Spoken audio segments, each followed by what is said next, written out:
শনিবার বিএসইউ মেধা অন্বেষা এবং আম্বেদকর স্কুলের উদ্যোগে বৃক্ষরোপণ কর্মসূচি পালন করা হয় রাজধানীর আম্বেদকর স্কুলে। মূলত এই জুলাই মাস হল ডক্টর বিধানচন্দ্র রায়ের জন্মবার্ষিকীর মাস। সেই লক্ষ্যে ইতিমধ্যে একটি পর্যায়ে বৃক্ষরোপণ কর্মসূচি করা হয়েছিল। তার ঠিক পরবর্তী পর্যায়ে অর্থাৎ শনিবার দ্বিতীয় পর্যায়ে বৃক্ষরোপণ কর্মসূচির আয়োজন করা হয়।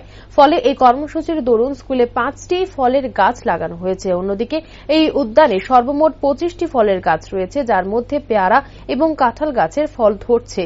পাশাপাশি হাইব্রিড আমড়া গাছ লাগানো হয়েছে এবং এই আমড়া গাছের মধ্যে কিছুদিনের মধ্যেই আমড়া ধরবে বলে জানান ডক্টর বি.আর. আম্বেদকরের উচ্চ বিদ্যালয়ের প্রধান শিক্ষক।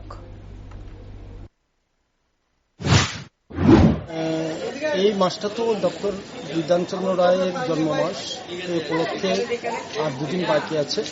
তো আমাদের এখানে দ্বিতীয় পর্যায়ে বৃক্ষরোপণ অনুষ্ঠান চলছে বিধান শিশু উদ্যান মেধা অন্বেষার সহযোগে ডক্টর বি.আর. আম্বেদকর উচ্চ বিদ্যালয় জয়নগরে। আজকে আমরা 5টি ফলের গাছ লাগিয়েছি এবং এই উদ্যানে প্রায় 25টা ফলের গাছও আছে এবং কয়েকটা গাছে তো ফল ধরছে, যেমন পেয়ারা এবং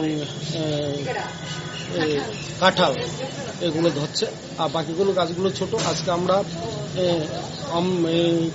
আমরা একটা আমড়া গাছ লাগিয়েছি, হাইব্রিড আমড়া গাছ, ওতে ফুলের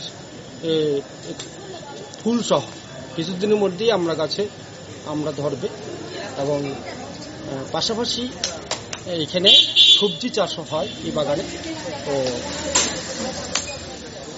আমাদের যে উদ্দেশ্য যে বিদ্যালয়গুলিতে ফল এবং ফুলের চাষ করা, সেটাকে সামনে রেখেই আমরা প্রায় 3 বছর ধরে এই বাগানটা করতে যাচ্ছি এবং এটার সক্রিয় সহযোগিতা করেছেন বিধান শিশু উদ্যান মেধা অন্বেষার স্টেট কনভেনার শিক্ষক মনোজ রায় এবং মেধা অন্বেষার বিধান শিশু উদ্যান মেধা অন্বেষার অন্যান্য সদস্যরা।